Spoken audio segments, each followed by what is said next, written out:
से दक्षिण दीजिए, आखिरकार वीर साल की मदद करते हैं। ठीक है, वीर साल और हुमायूं मिलकर के अब एक दो युद्ध लड़ेंगे। एक भक्खर का युद्ध है, ठीक है, भक्खर में का डेरा डालेंगे, थोड़ा बहुत उससे वहाँ से जो क्या पैसा मिलेगा।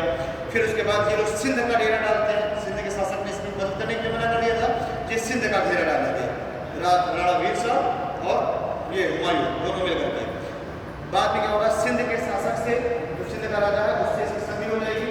और संधि किस बेस पर के होगी कि जो है मतलब हुमायूं को ईरान जाने का रास्ता दिया जाएगा, वहाँ से कंदहार जाने का रास्ता दिया जाएगा, और जो है कुछ धन वगैरह और रसद वगैरह रास्ते के लिए ये सारी चीज़ें दी जाएगी।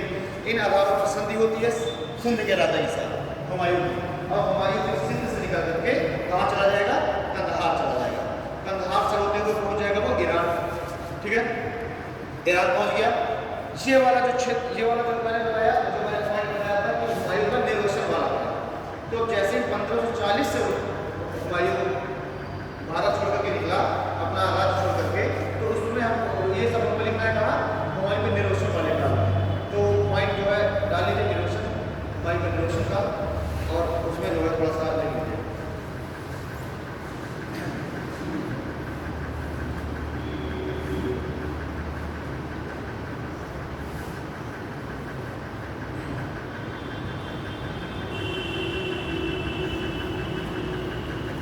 देखिए हुमायूं का निर्वसन काल, ये देखिए प्रारंभिक युद्ध हो गए 1540 तक के। अब ये आ रहा है निर्वसन काल। किसी भी टॉपिक को ऐसे लिख लेना उससे ज़्यादा सही रहता है, कम से कम चीज़ें यहाँ हमारी सिस्टमेटिक वे में चलता रहता है। अगर ये मैं लिखा था पहले कुछ बताया था, बाद में बताया, इसलिए पॉइंट हमेशा, इसलिए आंसर राइटिंग में भी पहले से पॉइंट लिख दिए जाते हैं। पॉइंट लिख लिए, फिर अगर आपको कुछ चीज़ें भूल भी गई है वो भी रिकॉर्ड हो जाती है। अगर आप लोग ऐसे पॉइंट लिख लेते हैं तो कोशिश यही करेगा कि अगर ऐसी चीज़ें लिखने के लिए आ रही है तो उसके पहले आप लोग की पॉइंट जो है ऊपर लिख दीजिएगा, और की पॉइंट के बिना में फिर आप लोग आंसर राइटिंग करिएगा। तो अब आ रहा है हुमायूं के निर्वसन का। 1540 से निकला, गया कामरान के पास, कामरान ने मदद करने से मना कर दिया। वहां से सिंध पहुंचा। शाह हुसैन अरबुल, हाँ शाह हुसैन अरबुल था। तो अब ये वहां से निकल करके कामरान के पास से आ जाएगा सिंध। सिंध के शासक शाह हुसैन अरबुल से मदद मांगेगा, वो मदद से मना कर देता है। फिर उसके बाद ये मदद किससे मांगेगा, जोधपुर के शासक मालदेव से।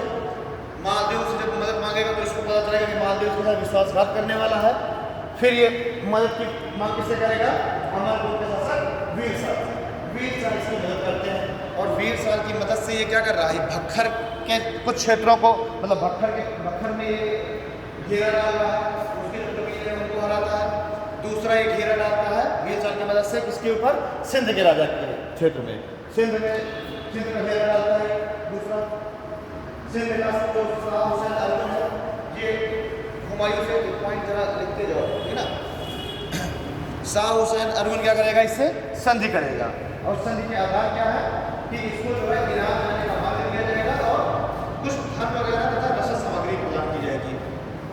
ठीक, यहाँ पे बात आई है राणा वीर साल की, अमरकोट की। तो ये चीजें थोड़ा सा यहाँ पे देख लेते हैं, यहाँ क्या हो रहा है। राणा वीर साल के यहाँ ही 1542 में अकबर का जन्म हुआ। अमरकोट में ही राणा वीर साल के यहाँ ही 1542 में अकबर को, हम अकबर के उसमें लिख लेंगे तो यहाँ लिखने की जरूरत नहीं है। अकबर का जन्म होता है 1542 ईस्वी में राणा वीर साल के यहाँ। आगे अपने बेटी और बच्चे के साथ कंदहार तक पहुँचता है। कंदहार में अस्करी मिलता है इसको, ये फिर से अस्करी से मांग करता है अपनी सहायता की। सिंध ने रास्ता दे दिया ईरान जाने का। वो फिर कहाँ पहुँचा, अस्करी के पास। अस्करी भी आखिरकार लास्ट उसकी उम्मीद थी कि अस्करी शायद मेरी मदद कर देगा, अस्करी भी मदद नहीं करता। ठीक है, कंदहार के क्षेत्र में उस समय अस्करी सूबेदार कामरान के नियंत्रण में था। वो कामरान के नियंत्रण में कंदहार का क्षेत्र था, लेकिन उसका सूबेदार उसने बना रखा था अपने छोटे भाई अस्करी को। अभी तक अस्करी मना कर देता है। जब अस्करी मना कर देता है तो वहीं पर वो अपने पुत्र को, तो भाइयों का जिक्र आता है, मामा अनका और जीजी अनका, इन दोनों के संरक्षण में अपने पुत्र को छोड़ कर वहीं अस्करी के पास, और ये चला जाएगा अपनी बीवी हमीदा बानो बेगम को लेकर के कहा, ईरान। ठीक है, ईरान में उस समय सफ़वी वंश का शासन चल रहा है। सफ़वी वंश के शासक है शाह तहमस्त। शाह तहमस्त जो है सफवी वंश के शासक है ईरान में, जो कि शिया, जो मुस्लिमों की जो शिया जो शाखा है उससे उसके थे, उसके फॉलोअर थे शिया शाखा के। शिया मुसलमान थे। शाह तहमस, ठीक है, ये ईरान में हो जाएगा 1543 में, अपनी सेना वगैरह, अपने जो खास मित्र हैं और अपनी बीवी के साथ। अकबर को लेकर के नहीं जाता। कभी आपसे पूछा सकता है कि क्या अकबर भी साथ में था, तो नहीं, अकबर को अस्करी के पास छोड़ा जाता है, ठीक है, अस्करी के पास उसका छोटा भाई है, और महामन और जीजी गनगा दो वो रहती है, धाय रहती है, ठीक है, नहीं बच्चे की जो केयर टेकर रहती है उनके सब बच्चे होते हैं। 1547 में जाए पहुँच गया ईरान। ईरान के शासक के साथ इसका संधि होती है, इसकी हुमायूं की। क्या हो गया, इधर उधर निकल गया कुछ। ईरान के शासक के साथ क्या होगी, इसकी 1547 में संधि होगी। संधि किस आधार पर होती है कि आप मेरी सैनिक मदद कीजिए और फिर हम दोनों लोग मिलकर के कंदहार में, जो कंदहार जो अस्करी के नियंत्रण में है, इसके भाई थे, हम लोग कंदहार और काबुल के क्षेत्र में हम लोग इन्वेड करेंगे और उस क्षेत्र को जीत करके मैं आपको दे दूंगा। शाह तहमस से बोलता है भाई, शाह तहमस रेडी हो जाता है। यहाँ पर तकरीबन 17-20 हज़ार घुड़सवार सेनाओं के द्वारा ये शाह तहमस की मदद करता है। इसको 17,000 घुड़सवार सेनाएं देता है, और उससे क्या होगा, उससे हुमायूं 1545 में हुमायूं आएगा कंदहार के क्षेत्र को जीत लेता है, और जीत करके पूरा क्षेत्र दे देगा इसको शाह तहमस को, ठीक है। शाह तहमस को 1545 में हुमायूं ने कंदहार का क्षेत्र दे दिया। अगले ही साल क्या हो रहा है, शाह तहमस की मृत्यु हो जाती है और उसका कोई पुत्र होता नहीं है। जब उसको पुत्र नहीं होता तो हुमायूं जो है उस क्षेत्र को फिर से अपने अधिकार में कर लेता है। कंदहार का जो क्षेत्र है उसको हुमायूं अपने अधिकार में कर लेता है, ठीक है। इस तरह से इसने क्या है, कंदहार के क्षेत्र में फिर धीरे से उसने काबुल वाले क्षेत्र में, इन क्षेत्रों में उसने धीरे धीरे पर नियंत्रण स्थापित किया। क्लियर है। काबुल में, अच्छा, काबुल के क्षेत्र में उसने काबुल में रह रहा था, कंदहार में अस्करी रह रहा था, उसके नियंत्रण में था। तो अब जब ये काबुल का जब ये इन्वेजन करता है, काबुल का जब ये अभियान करता है, तो कहा जाता है कि उस समय इसने तोप के गोलों से उसकी दुर्ग की दीवारों में अटैक किया, और उसमें क्या होता है, कामरान जो है उस अकबर जो है कामरान के पास तक पहुँच गया था, तो जो है अकबर को किले की दीवार पर बैठा देता है, जिससे जो है हुमायूं को अपना जो ये गोले तोप है उसको रोकना पड़ जाता है। लेकिन बाद में फिर आखिरकार काबुल में वो अपना नियंत्रण स्थापित कर लेता है हुमायूं, ठीक है। हुमायूं जो है काबुल में नियंत्रण स्थापित कर लेता है। अब पूरा कंदहार आ गया इसके नियंत्रण में, काबुल आ गया, लाहौर आ गया, मुल्तान आ गया, ये सारा का सारा क्षेत्र वापस से हुमायूं के नियंत्रण में आ गया, ठीक है। 45 में कंदहार नियंत्रण में आ जा रहा है, 46 में काबुल आ जा रहा है, 1550 में ईरान में आते पूरा लाहौर और मुल्तान का क्षेत्र पूरा वापस हुमायूं के नियंत्रण में आ गया, ठीक। अब इस समय तक हुमायूं की कंडीशन ठीक ठाक हो गई, अच्छी खासी उसने सेना बना लिया, सेना गठन कर लिया। अब इसका फाइनल गोल क्या बचा, भारत की तरफ रुख करना, ठीक।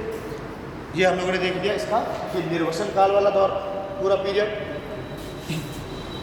अच्छा, निर्वसन काल के दौरान भी एक शेख, मतलब एक वो होता है धार्मिक गुरु, कहता है कि हिरदा का गुरु था वो, क्या नाम था उसका, शेख अली अकबर। तो शेख अली अकबर की पुत्री थी हमीदा बानो बेगम, जिससे ये हुमायूं विवाह कर लेता है। तो डालना तो डाल सकते हैं आप लोग कि शेख अली अकबर की बेटी हमीदा बानो बेगम से ये विवाह कर लेता है, ठीक है। हाँ, बैरम खां, इसको अभी बैरम खां की भारत आएगा ना, तो अभी बैरम खां, अच्छा बैरम खां का कंदहार का इसमें सेना प्रतिनिधि नियुक्त कर रहा था। बैरम खां इस समय, बैरम खां किस समय से आगे शामिल हुआ इसका कोई उल्लेख नहीं मिला है, लेकिन 1551 को लिख रहा है, इसमें बैरम खां का उल्लेख पहली बार मिल रहा है कि जो एक कंदहार और काबुल का क्षेत्र है, इसका बैरम खां को सूबेदार नियुक्त कर दिया था हुमायूं ने। बैरम खां का एक पॉइंट लिख लेते हैं, उसका भी आगे काफी है।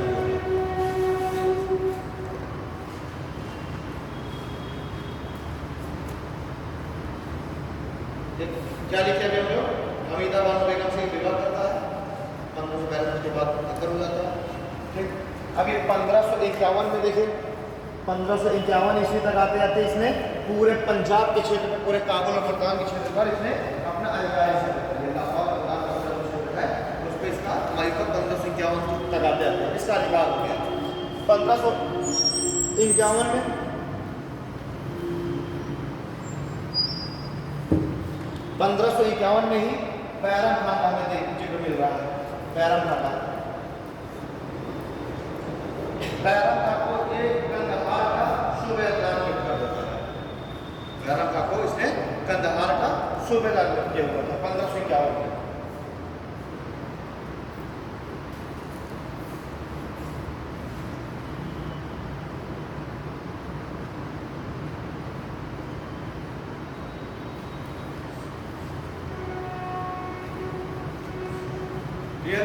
अब ये 1551 के बाद अब ये सोचता है कि मेरे पास पावर पर्याप्त आ गई है, अब इस समय उपयुक्त समय आ गया कि भारत में वापस से अभियान किया जाए।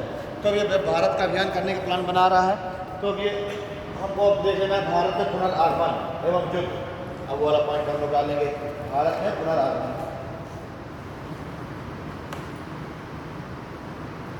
भारत में इसका पुनर्आगमन जिक्र करेंगे हम लोग। इस समय 1555 का एरा आ गया है और 1553 की अगर बात करें तो 1553 में शेर शाह का जो उत्तराधिकारी है इस्लाम शाह, शेर शाह का उत्तराधिकारी था इस्लाम शाह, जो कि एक अच्छा कुशल शासक था। उसने अपने पूरे राज्य को सेंट्रलाइज करके रखा हुआ था, मतलब अभी तक विखंडित नहीं होने दिया था। 1553 तक जो जिन नीतियों के अनुसरण कर रहा था शेर शाह, उन्हीं नीतियों का अनुसरण कर रहा था उसका पुत्र इस्लाम शाह। तो 1553 तक अगर हम देखते हैं तो ये जो सूर्यवंश है, ये सूर्यवंश अच्छा खासा पावरफुल दिखाई देता है 1553 तक। लेकिन 1553 में जब इस्लाम शाह की मृत्यु होती है तो अब क्या है कि जो सूर्यवंश है इसका विखंडन चालू हो जाता है। शाही शासन खत्म हो गया, तब क्या हो जाएगा, अपने आप से डिसेंट्रलाइजेशन होने लग जाएगा पावर का। क्योंकि शेर शाह की भी एक बहुत बड़ी कमी मानी जाती है कि उसने अपने शासन को कुछ ज़्यादा ही सेंट्रलाइज करके रखा हुआ था, सारी शक्तियाँ अपने हाथों में केंद्रित करके रखी थी। एक शेर शाह का भी एक निगेटिव एस्पेक्ट है। उसी सेम नीतियों का अनुसरण कर रहा था इसका पुत्र इस्लाम शाह। और 1553 तक जब तक ये रहा, कुशल था, योग्य था, तब तक तो शासन ठीक ठाक चलता रहा, अच्छा खासा मजबूत वंश रहा। लेकिन जैसे ही इसकी मृत्यु होती है तो अब जो है बहुत सारे छोटे छोटे जो रजवाड़े हैं छोटे छोटे भागों में विभक्त हो जाता है पूरा सूर्यवंश। सूर्यवंश में विखंडन पड़ जाता है 1553 के रहने से। हम देखेंगे कि पंजाब का जो क्षेत्र है, पंजाब में जो है सिकंदर सूर अपने आप को शासक घोषित कर लेता है। सिकंदर सूर, पंजाब में सिकंदर सूर हो गया। जो मालवा वाला जो क्षेत्र है उसमें इब्राहिम सूर अपने आप को शासक घोषित कर लेता है। एक सिकंदर सूर हो गया, दूसरा कौन हो गया, इब्राहिम सूर।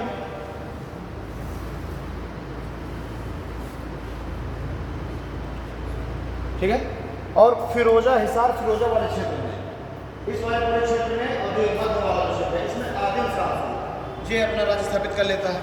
आदिल शाह, यानी कि अभी जो राज्य है ये इसके अलग अलग छोटे छोटे रजवाड़ों में बढ़ चुका है। पंजाब में सिकंदर सूर ही मेन है, उसी से हमारी हो रही है।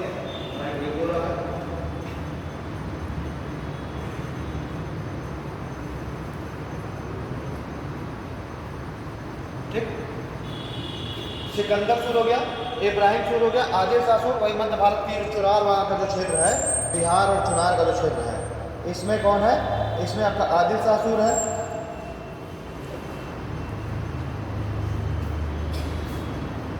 आदिल शाह सूर किसमें नियंत्रण स्थापित करे है, बिहार और चुनार वाला क्षेत्र में।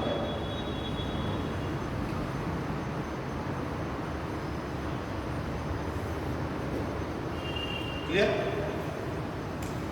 अब देखेंगे आप 1553 में राज्य विखंडन होने लगा, छोटे छोटे राज्यों में बढ़ गया पूरा जो सूर्यवंश है। यही एक उपयुक्त मौका था जब हुमायूं को लगा कि अब भारत में इन्वेट करना चाहिए। कल भी हम लोगों ने चर्चा की थी कि कभी जो है ज़्यादा अटैक होते हैं बाहरी जब भीतर की जो शक्ति है वो कमज़ोर पड़ जाए। तो अभी तक 53 तक तो शक्ति मजबूत थी, हुमायूं नहीं भी सोच रहा था अटैक करने के लिए। लेकिन 53 से जैसे ही इस्लाम शाह की मृत्यु हुई और छोटे छोटे राज्यों में बढ़ने लग गया तो उपयुक्त मौका समझ में हुमायूं को कि अब जो है मुझे आक्रमण करना चाहिए। तो अब जो है सबसे जो पहला आक्रमण करता है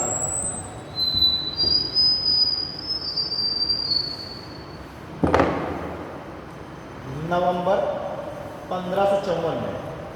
इसका पहला आक्रमण होता है पंजाब के ऊपर, पहला आक्रमण पंजाब के ऊपर होता है। और नवंबर 1554 में इसने पंजाब को अपने नियंत्रण में कर लिया।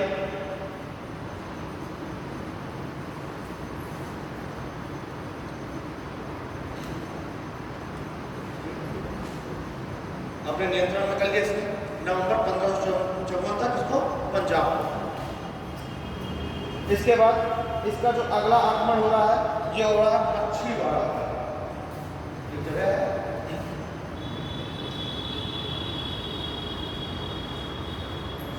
अगला जो इसका इवेंट हो रहा है ये हो रहा है मई 1555 में मच्छीवाड़ा का, मच्छीवाड़ा।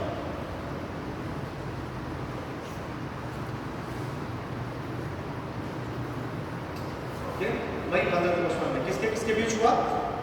जो ये पंजाब का जो शासक है सिकंदर सूर, इसके दो सेनापति थे, तातार का और हैवात का।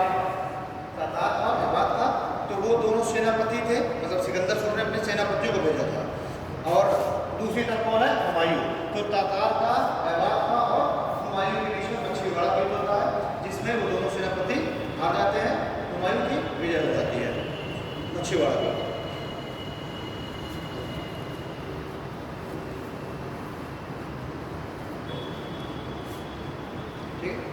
मच्छीवाड़ा के युद्ध में हुमायूं की विजय हो गई मई 1555 का। तातार का, हैवात का सेनापति थे किसके? सिकंदर सूर के। सिकंदर सूर कहाँ का शासक है? पंजाब लाहौर मैदान का शासक है। अगला जो युद्ध हो रहा है, अगला युद्ध हो रहा है सरहिंद का। अगला युद्ध मच्छीवाड़ा के बाद जो दूसरा युद्ध हो रहा है, अब जिस तरह एक निर्णायक युद्ध था बिलग्राम वाला, जिससे उसकी शक्ति खत्म हो गई, उसको भारत से बाहर जाना पड़ा, वैसे ही अब निर्णायक युद्ध कौन होगा? सरहिंद का युद्ध होगा, जिससे वापस से मुगल सत्ता की स्थापना होती है, सूर्यवंश का नाश हो जाता है, ठीक है, सूर्यवंश खत्म हो जाता है। तो अगला युद्ध देखिए सरहिंद का युद्ध, ये होता है 22 जून 1555 को। 22 जून 1555 को सरहिंद का युद्ध किसके किसके बीच हो रहा है? अब इसमें सिकंदर सूर जो है स्वयं आ रहा है, सिकंदर सूर स्वयं आ रहा है युद्ध करने। सिकंदर सूर और हुमायूं के बीच में होगा सरहिंद का युद्ध 22 जून 1555। और इसमें सिकंदर सूर हार जाता है और हुमायूं की विजय हो जाती है। अब इसी युद्ध से इस सरहिंद के युद्ध को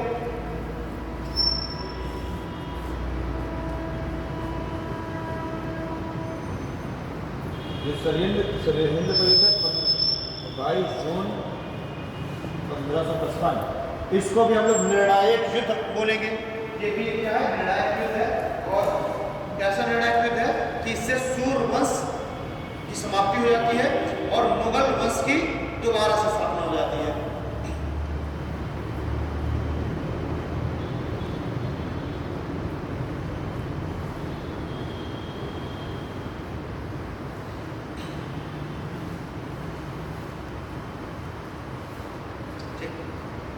चलिए, हम लोगों ने इसको लेकर इसमें हमने दो निर्णायक युद्ध देखे हैं, दोनों का आपको याद रखना है, उसमें कंफ्यूज नहीं होना कि किससे जो है मुगल साम्राज्य की दोबारा से स्थापना हो रही है, किससे सूर्यवंश की स्थापना हो रही है।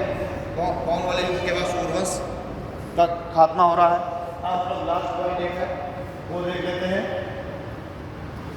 इसका अंतिम समय, का अंतिम समय।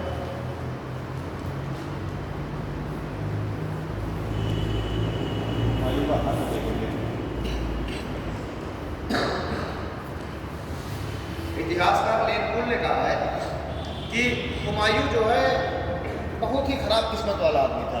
पूरी जिंदगी ये लड़खड़ाता ही रहा, युद्धों में ही ये रहा, बीच में भारत से बाहर भी चला गया, वापस जब आया तो लड़खड़ाते से मृत्यु हो गई। कैसे? इसने जो है दिल्ली में एक किले का निर्माण किया था, उसका नाम था दीनपना किले का निर्माण किया था। और उस किले में उसने एक लाइब्रेरी बनाई थी। तो 1556 में ये घटना है 30 जनवरी 1556 को। ये अपने उसी लाइब्रेरी में टहल रहा था और उसी की सीढ़ियों से फिसल जाता है और चोट लग जाती है इसको। इसके 4 दिन बाद 24 जनवरी 1556 को इसकी मृत्यु हो जाती है। पहुँचा जाएगा कहाँ? तो दीनपनाह जो किला था, दीनपनाह किले के पुस्तकालय से गिरता है ना, और इसकी मृत्यु हो जाएगी कब? 24 जनवरी 1556 को इसकी मृत्यु हो जाती है।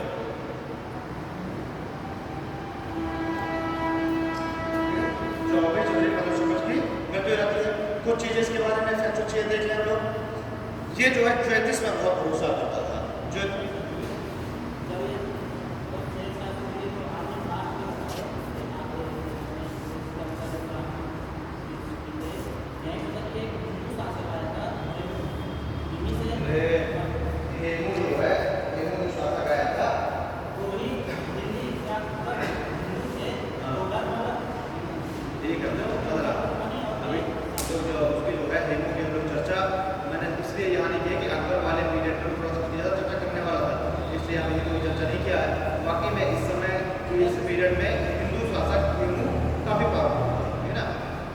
शासक ना कह करके इसको हम सामंत कहेंगे तो ज़्यादा सही होगा। इसके मैं आगे चर्चा करूँगा कि सामंत कहना क्यों सही होगा। ठीक है, एक्चुअल में इसको शासक ना कहकर सामंत कहना ही ज़्यादा इसको सही रहेगा। ठीक है, इसकी अकबर वाले पीरियड में से चर्चा करेंगे। विक्रमादित्य नाम था उसका, विक्रमादित्य है। हाँ, वो जो है उसकी उपाधि मिली थी उनको। उसका पुराना विक्रमादित्य कहा जाता था। इसकी कुछ फैक्चुअल चीज़ें क्या है?